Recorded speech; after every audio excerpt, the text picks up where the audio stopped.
like to read to you today from the Old Testament prophet Isaiah. We'll be reading from the 35th chapter, and listen now, friends, for the word of the Lord. The wilderness and the dry land shall be glad. The desert shall rejoice and blossom like a crocus. It shall blossom abundantly and rejoice with joy and singing. The glory of Lebanon shall be given to it, the majesty of Carmel and Sharon. They shall see the glory of the Lord, the majesty of our God. Strengthen the weak hands and make firm the feeble knees. Say to those who are of a fearful heart, be strong, do not fear. Here is your God. He will come with vengeance, with terrible recompense.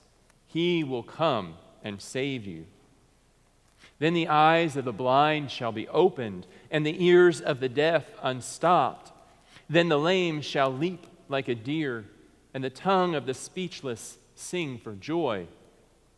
For waters shall break forth in the wilderness, and streams in the desert. The burning sand shall become a pool, and the thirsty ground springs of water.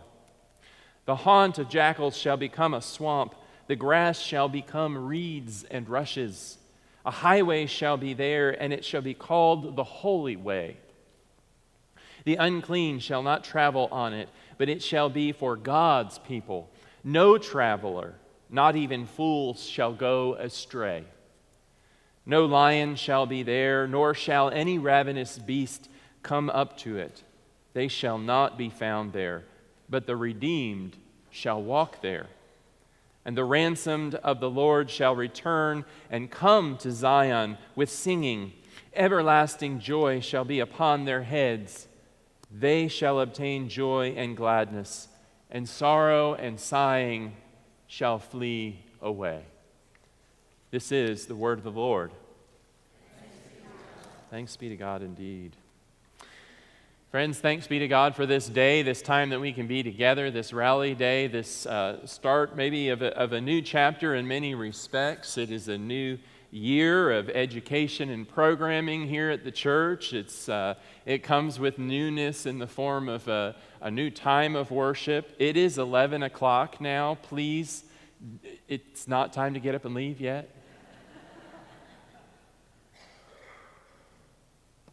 But we continue today thinking about God's loving community. We started talking about that last week, and we'll continue talking about God's loving community throughout the month. This church is not all of God's loving community. It is a portion of God's loving community, and we do believe that this is indeed a community of God in which we love one another and offer that love to others, even outside of the church. Now, I have something to share with you this morning. You maybe have noticed this on the pulpit lectern here. You might be wondering what this is. I'm going to see if I can do this right and show you. We actually, as a family, we got these. My wife's stepmother gave this to us when we visited her a few months ago. Can everybody kind of see that? I'm not doing it very well. It is, it's kind of like a slinky. It rolls down your arm, and of course I'm not doing it. It looks like a bracelet when I don't do it right. But if you can see, it's sliding up and down my arm. And it's getting stuck on my watch too. This is, according to the package it came in, a 3D kinetic spring. Now, I am not a scientist, physicist. My understanding about all of that is limited, but I looked it up. And what I do understand is that it has a particular form of motion. When it moves across your arm, it looks, from someone standing or sitting where you are, like it's just sliding or gliding in this direction, in that direction. But it's actually moving in this direction. It's actually spiraling around your arm. And as it spirals, it slides its way along. Or it doesn't really slide, it just winds its way along and around. So it had me thinking that everything is not always as it seems, is it? We can see what appears to be one form of motion, but it's actually a really different form of motion. I actually thought about us doing the wave today. It's rally day and all that, but it's kind of similar, right? It looks like when you watch a wave in a stadium, it looks like it's moving, but it's not moving. It's just that people are rising. The people aren't moving. It's that the wave moves, right? Everything isn't always as it appears. So, I want you to think about this place, for instance. This place isn't as it always appears. It might look like an ordinary church to many of us. Times it might feel like an ordinary church. We've grown accustomed to mainstream Protestant traditional worship, traditional ways of doing and being church together, right? And we fall into a lot of those patterns. We may revive and breathe new life into it, but a lot of what we're doing is very similar to what a lot of other Presbyterian churches might be doing, or similar types of Christian churches. But Isaiah gives us a slightly different image of what church is. Isaiah is speaking a prophecy of hope in the 35th chapter. He's talking about Jesus Christ in many respects. He says, "The wilderness and the dry land shall be glad, the desert shall rejoice and blossom. Like the crocus, it shall blossom abundantly and rejoice with joy in singing." If that sounds familiar to you, we don't often read from Isaiah throughout the year. We do frequently read from Isaiah, particularly when we get close to Christmas in the Advent season as we're preparing for Christmas. Maybe you remember hearing those words as we're getting ready for Christ's coming, because he's talking about that. They shall see the glory of the Lord, Isaiah says, the majesty of our God. And many believe that this glory of the Lord that we can see is Jesus Christ. It's the direct revelation of God. It is Emmanuel, God with us. We can see the glory of God in the person of Jesus Christ. He will come and save you, says Isaiah. And then you notice Isaiah starts talking about the eyes of the blind shall be opened, the ears of the deaf unstopped, the lame shall leap like a deer, the tongue of the speechless will sing for joy. We saw some of that in our gospel reading today. We saw Jesus healing people miraculously. This was what was to happen when he came.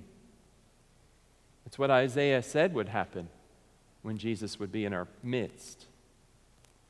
And then there's this image, and this is where I'm going today with the idea that church isn't always as it seems. A highway shall be there, and it shall be called the Holy Way.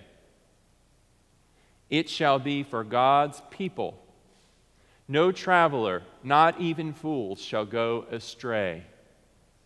It's just a highway, it's a holy way, it's for God's people, it's foolproof.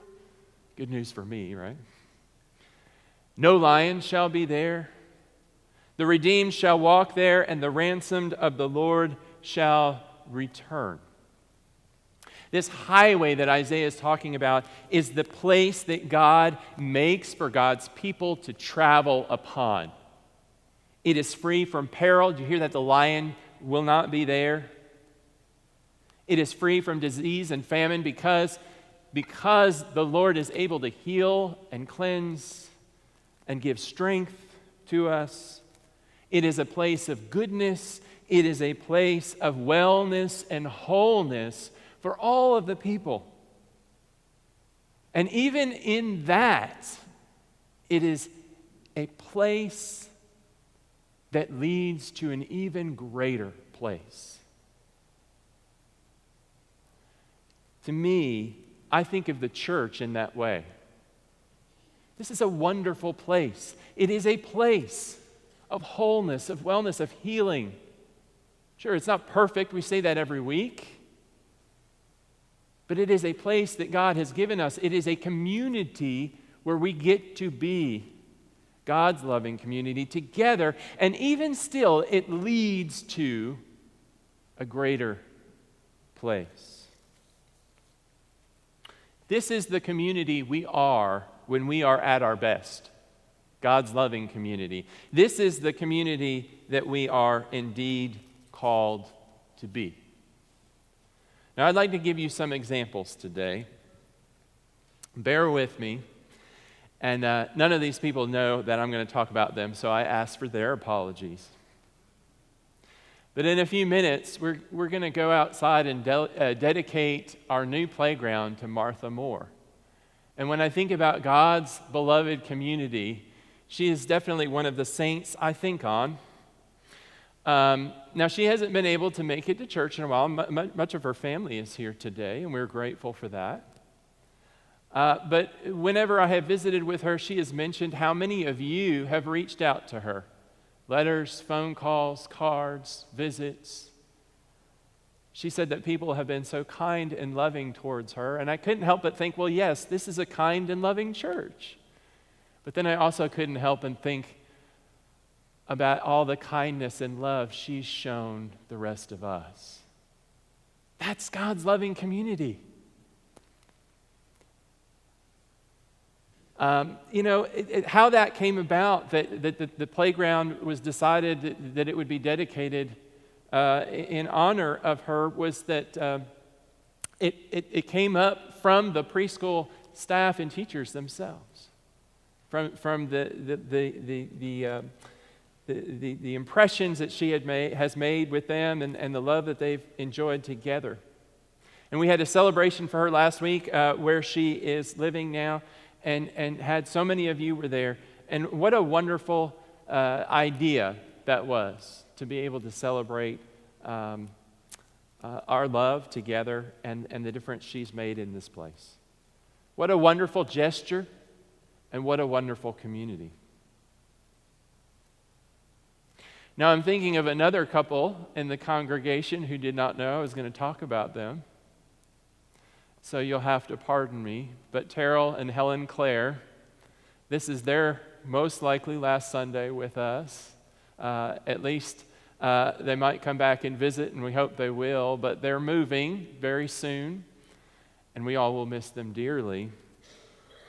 They're moving to be closer to their family, and they arrived here about the time that I did, and I remember getting a call from a fellow pastor who told me how blessed we are that they were going to be here. And we have been.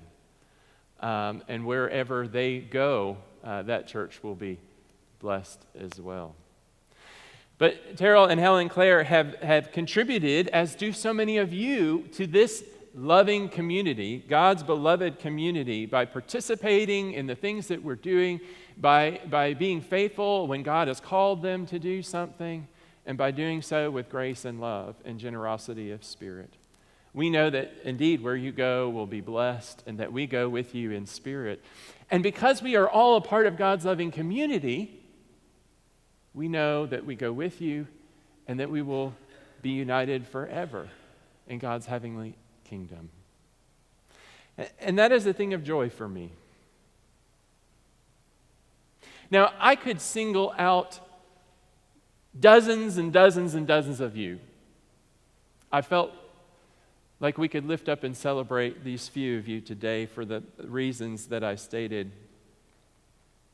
But we're going to be, even though we're saying goodbye to this couple, we're going to be saying hello to some families and couples and individuals who are going to be joining the church. We had one couple join recently, and there will be more, and we'll present them to you. And we'll have this fellowship time each Sunday to have the opportunity to be able to get to know one another better and to share stories of our faith with one another, to engage in one another in ways that build bonds of faith and love and encouragement. God is with us when we're here. God is with us when we go out from this place, out into the world to serve and bear witness. That's God's loving community. That's the highway that we're walking on, if you will go with the metaphor that Isaiah is using. Now, I want to say this. No community is perfect. We don't want to make it an idol, right? And we shouldn't expect for God's loving community to always stay the same, always look the same. A highway passes through different terrain on its way where it's headed, right? And God's loving community can sometimes become conflicted.